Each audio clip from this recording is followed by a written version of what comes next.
राज्यात सरकारी नोकरीची ओढ पुन्हा एकदा अधोरेखित झाली आहे. ठाणे शहर आणि ग्रामीण पोलीस दलातील रिक्त जागांसाठी हजारो तरुणांनी अर्ज केल्यानं यंदा भरतीचं मैदान चांगलंच गाजणार आहे. शहर पोलीस दलातील एका जागेसाठी 32 तर ग्रामीणमध्ये 28 उमेदवार रिंगणात नशीब आजमावणार आहेत. ठाणे शहर पोलीस दलातील 654 जागांसाठी तब्बल 21,002 अर्ज ऑनलाईन दाखल झालेत. तर दुसरीकडे ठाणे ग्रामीण पोलीस दलात 167 जागांसाठी 4,700 अर्ज प्राप्त झालेत.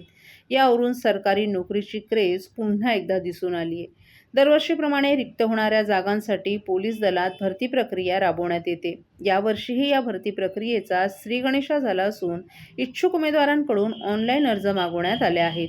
त्यानुसार शहर पोलीस दलातील एका जागेसाठी 32 उमेदवार रिंगणात आहेत, तर ग्रामीणमध्ये एका जागेसाठी 28 उमेदवार आपले नशीब आजमावत आहेत. त्यामुळे स्पर्धेचा स्तर कमालीचा वाढलाय. सध्या सर्वत्र स्थानिक स्वराज्य संस्थांच्या निवडणुकीचे वारे वाहत आहेत. या निवडणुकीचा धुरळा शांत झाल्यानंतर म्हणजेच 20 जानेवारीपासून प्रत्यक्ष भरती प्रक्रिया सुरू होण्याची शक्यता आहे. ही भरती प्रक्रिया पारदर्शक आणि शिस्तबद्ध पद्धतीनं राबवण्यासाठी पोलीस प्रशासनानं तयारी अंतिम टप्प्यात आणली आहे.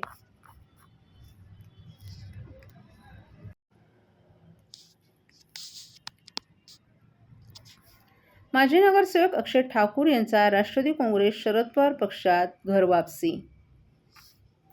शिवसेना शिंदे गटाचे माजी नगरसेवक अक्षय ठाकूर, आनंद ठाकूर आणि त्यांच्या शेकडो समर्थकांनी आज डॉ. जितेंद्र आव्हाड आणि जिल्हाध्यक्ष मनोज प्रधान यांच्या उपस्थितीत राष्ट्रवादी काँग्रेस शरद पवार पक्षात घर वापसी केली आहे. अक्षय ठाकूर आणि आनंद ठाकूर हे पूर्वी राष्ट्रवादी काँग्रेसमध्ये होते. काही महिन्यांपूर्वी त्यांनी शिवसेना एकनाथ शिंदे पक्षात प्रवेश केला होता. आज त्यांनी राष्ट्रवादी काँग्रेस शरद पवार पक्षाच्या ठाणे जिल्हा मध्यवर्ती कार्यालयात आपल्या शेकडो समर्थकांसह पक्षप्रवेश केला. यावेळी डॉ. जितेंद्र आव्हाड यांनी अक्षय ठाकूर, आनंद ठाकूर हे काही काळासाठी इतर पक्षात दौऱ्यावर गेले होते, ते पुन्हा आमच्याकडे आले असल्याचं सांगितलं. अक्षय ठाकूर यांचे आजोबा महादू काना ठाकूर हे ठाणे महानगरपालिकेच्या पहिल्या निवडणुकीत विजयी झाले होते. आनंद ठाकूरही नगरसेवक होते. आता अक्षय ठाकूर हे आमचे प्रभाग क्रमांक 24चे उमेदवार असणार असल्याचंही त्यांनी सांगितलं. दरम्यान शरद पवार आणि डॉ. जितेंद्र आव्हाड यांनी सर्वसमावेशक आणि विकासात्मक विचारधारेवरच आपल्या परिसराचा विकास होऊ शकतो याची आपणाला खात्री पटल्यानंच आपण हा प्रवेश केला असल्याचं अक्षय ठाकूर यांनी सांगितलं.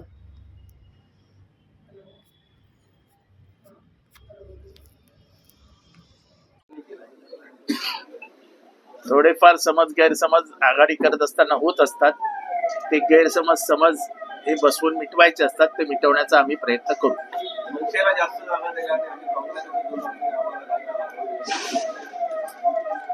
अजून जागा वाटपच फायनल नाही झालं तर कोणाला किती जागा मिळाले कसं काय तुम्ही सांगू शकता? किरण चव्हाणांनी असाही आरोप केला की मुंबईतील 2 नगरसेवक राष्ट्रवादीने पळवले.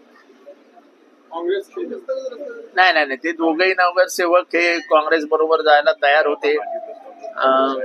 ते बिचारे सकाळ दुपार संध्याकाळ फोन करत होते, पण विक्रांत चव्हाण यांचा फोन त्यांना नॉन रिचेबल लागत होता आणि अजूनही ते काँग्रेसच्या संपर्कात जाण्यासाठी उत्सुक आहेत, तयार आहेत. काँग्रेसच्या चिन्हावरती निवडणुकाही लढायला तयार आहेत. पण आता त्यांचा जर फोन नॉट रिचेबल किंवा त्यांचा फोन घेतला जात नसेल तर ते तरी काय करणार? चर्चा चालू आहे तर हे महाविकास 4% म्हणजे काँग्रेस असेल, राष्ट्रवादी असेल, शिवसेना उघडली तर काय जागा असून काय ठरलं आपल्याला? किती जागा? अजून जागेंचा फॉर्म्युला नक्की झालेला नाही. उद्या दुपारी 2 पर्यंत जागेंचा फॉर्म्युला नक्की होईल. महाविकास आघाडी होणार माझे आपल्याशी बोलत असतानाच विक्रांतचा फोन आला होता आत्ता 1 सेकंदापूर्वी. मी आता साहेब त्याच्याशी बोलतील, काहीतरी मार्ग काढायचा प्रयत्न नक्की करू.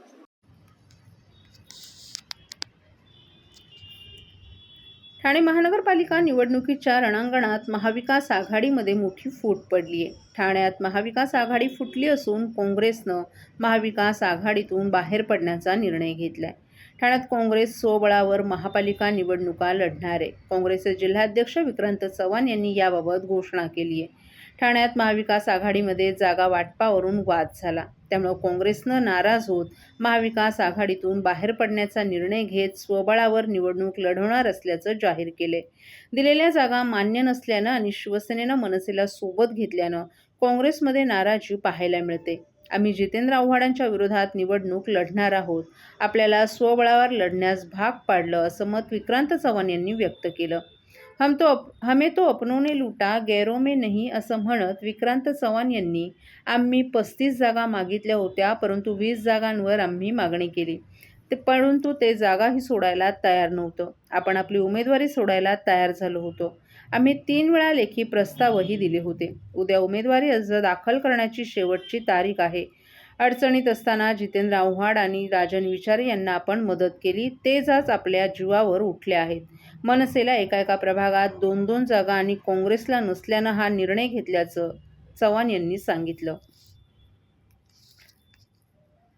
सर्व नागरिकांना आवाहन करण्यात येत आहे की सध्या डासांमार्फत पसरणाऱ्या डेंग्यू या आजाराचा प्रसार रोखण्यासाठी प्रत्येकाने पुढीलप्रमाणे कार्यवाही करावी. डेंग्यू आजार एडिस इजिप्ती हा डास चावल्याने होतो. या डासांची पैदास साचलेल्या किंवा साचवलेल्या स्वच्छ पाण्यामध्ये होते. 8 दिवसांपेक्षा जास्त दिवस पाणी उघडे व साचून राहिल्यास त्यात डास अंडी घालतात.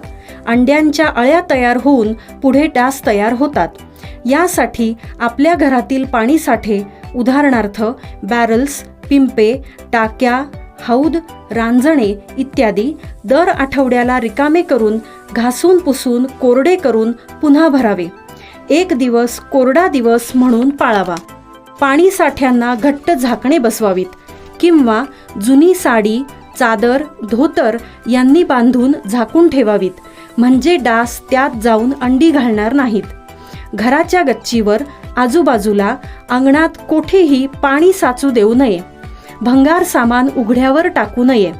उदाहरणार्थ टायर्स, प्लास्टिक सामान, कुंड्या, टाकाऊ वस्तू इत्यादी. अशा सामानात पावसाचे पाणी साठून त्यात डेंग्यूच्या डासांची पैदास होते. घरातील कूलर्स, फ्रीजच्या पाठीमागील ट्रे हे देखील वेळोवेळी कोरडे करावेत. लक्षात ठेवा, नुसत्या फवारणीने डास घनता कमी होत नाही, तर त्यासाठी डास पैदास ठिकाणे नष्ट करणे ही आपल्या सर्वांची जबाबदारी आहे. कोणताही ताप अंगावर न काढता जवळच्या शासकीय रुग्णालयात मोफत औषधोपचार घ्या. अशा प्रकारे नागरिकांनी सहकार्य केल्यास डेंग्यूचा प्रसार रोखणे सहज शक्य आहे.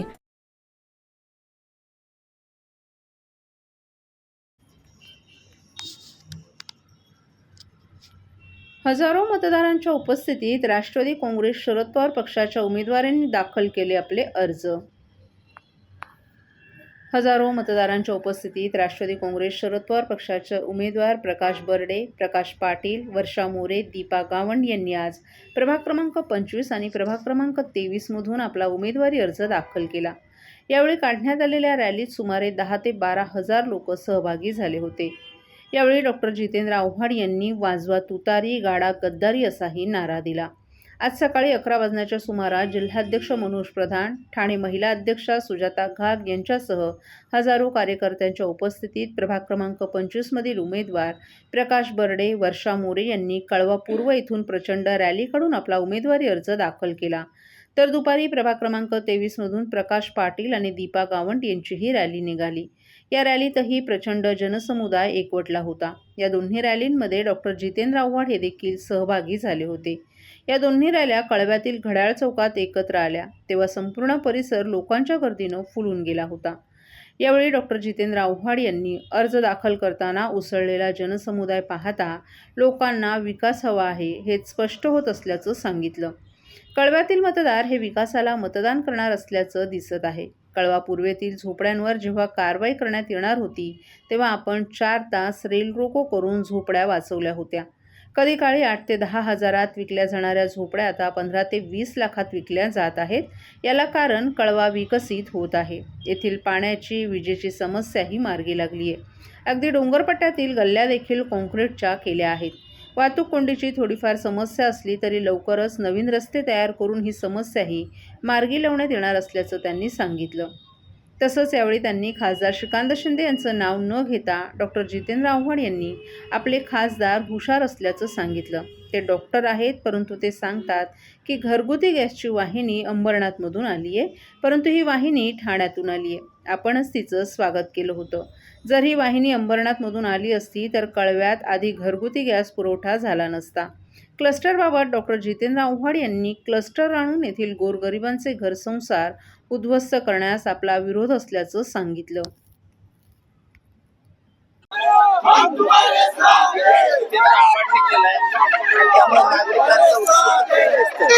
साहेब अनेकांनी या ठिकाणी सोडून गेले आहेत, अनेक आमिष दाखवून जात आहेत. याकडे कशा प्रकारे प्रचार असणार आहे आपला? ठीक आहे ना, लोकांना चॉकलेट दिली जातात, लोक चॉकलेट खातात. साहेब अजून किती दिवसामध्ये बाकी सर्व पहिल्यापासून रॅली सुरुवात तुम्हीच केली. गावाकडे मागोर आमचा बसे काय सांगाल आपण? गावाकडे मागोर आमचा बसे काय सांगाल आपण?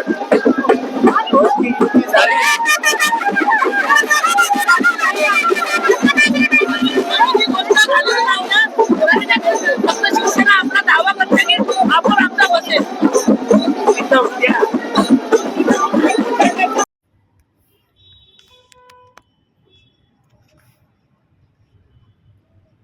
31st आणि नववर्षाचं सेलिब्रेशन जीव सांभाळून करा. मद्यपी चालकांवर राहणार ठाणे पोलिसांची करडी नजर.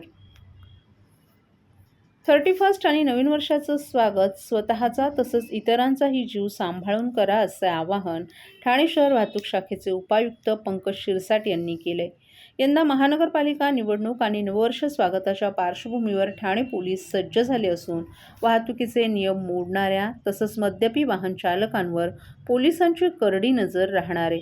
याकरिता ठाणे पोलीस आयुक्तालयात 54 ठिकाणी नाकाबंदी करण्यात आली असून वाहतूक शाखेचे 739 इतकं मनुष्यबळ तैनात करण्यात आलं असल्याचंही उपायुक्त पंकज शिरसाट यांनी सांगितलं. 31st आणि नववर्ष स्वागतासोबतच यंदा ठाणे पोलीस आयुक्तालय क्षेत्रातील ठाणे महानगरपालिका, कल्याण डोंबिवली महानगरपालिका, उल्हासनगर महानगरपालिका आणि भिवंडी, निजामपुरा महानगरपालिका यांच्या सार्वत्रिक निवडणुका होत आहेत. या पार्श्वभूमीवर ठाणे पोलीस आयुक्त आशुतोष डोंबरे, सहपोलीस आयुक्त डॉक्टर ज्ञानेश्वर चव्हाण यांच्या निर्देशानुसार वाहतूक शाखेत 59 अधिकारी आणि 680 कर्मचारी असे एकूण 739 इतके मनुष्यबळ तैनात करण्यात आले. आयुक्तालय क्षेत्रात एकूण 54 ठिकाणी वाहतूक पोलिसांची नाकाबंदी असून यामध्ये येऊर, उपवन, दुर्गाडी, कटाई नाका, मुंब्रा, रांजनोली नाका ही ठिकाणं हॉटस्पॉट म्हणून चिन्हित केली आहेत. या ठिकाणी दारू पिऊन गाडी चालवणं, रस्त्यांवर धांगडधिंगा करणं किंवा सार्वजनिक ठिकाणी त्रासदायक वर्तन करणाऱ्यांवर कडक कारवाई केली जाणार आहे. दरम्यान यंदा 2025 या वर्षात लोक अदालतमध्ये 1,42,706 ई चलनवर कारवाई करण्यात आली असून एकूण 14,34,43,200 इतका दंड वाहन चालकांनी न्यायालयात भरणा केल्याचंही त्यांनी सांगितलं. 31st आणि नवीन वर्ष साजरं करताना कोणताही अनुचित प्रकार घडू नये यासाठी पोलिसांकडून चोख बंदोबस्त ठेवण्यात आलाय. सद्यस्थितीत मद्यपी चालकांची संख्या घटली आहे.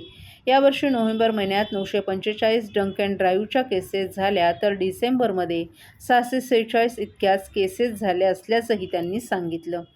ठाणे पोलीस आयुक्तालय क्षेत्रातील ठाणे महानगरपालिका, कल्याण डोंबिवली, उल्हासनगर तसंच भिवंडी महानगरपालिका सार्वत्रिक निवडणुकांकरिता उमेदवारी अर्ज भरताना वाहनांवरील ई चलन दंड थकीत असता नये असा नियम आहे. ई चलन दंड थकीत असेल तर उमेदवारी अर्ज बाद होऊ शकतो. त्यामुळे पेंडिंग ई चलन भरण्यासाठी ठाणे वाहतूक विभागात उमेदवारांची लगबगही सुरू असल्याचं त्यांनी सांगितलं. 31st जवळ येत आहे, तर त्या दृष्टीने वाहतूक शाखेने काय तयारी केली आहे? 31st साठी आपण जे काय बार ओनर्स असोसिएशन आहे त्यांची ऑलरेडी त्यांना नोटीस वगैरे दिलेल्या आहेत की जेणेकरून त्यांनी जे त्यांच्याकडे येणारे ग्राहक आहेत त्यांना त्यांनी प्रॉपरली ट्रीट करावं आणि बाहेर जाताना पिऊन कोणी गाडी चालवू नये याची दक्षता घ्यावी. त्यांच्यासाठी एक्स्ट्रा ड्रायव्हर्स असतील, टॅक्सीज असतील, ऑटो असतील याची व्यवस्था करण्याबाबत त्यांना नोटीस दिलेली आहे. 9 वर्षाच्या स्वागताला अनेक ठिकाणी हुल्लडबाजी होते, काही बाईक स्वार हे करतात, तर त्या दृष्टीने तुम्ही काय नाकाबंदी किंवा बरोबर किती मनुष्यबळ? आपल्याकडे जवळपास 59 अधिकारी आणि 450 कर्मचाऱ्यांचा त्या दिवशी पूर्ण बंदोबस्त लागणार आहे. 51 ते 54 आपल्याकडे नाकाबंदी पॉइंट्स असतील, ज्यांना ड्रंक अँड ड्राईव्हच्या केसेस वगैरे केले जातील. गतवर्षीच्या तुलनेत असे मद्यपी चालक आणि आता सध्या तुमच्या कारकिर्दीत कारवाया किती झाल्या? यावर्षी जवळपास आतापर्यंत 13,350 केसेस झालेल्या आहेत. पण एकंदरीत डिसेंबरचा ट्रेंड बघितला गेला तर डिसेंबरमध्ये 646 आतापर्यंत केसेस झालेल्या आहेत. म्हणजे कुठेतरी ट्रेंड कमी होतोय असं दिसून येतंय. सर, महानगरपालिकेचा चुनाव पण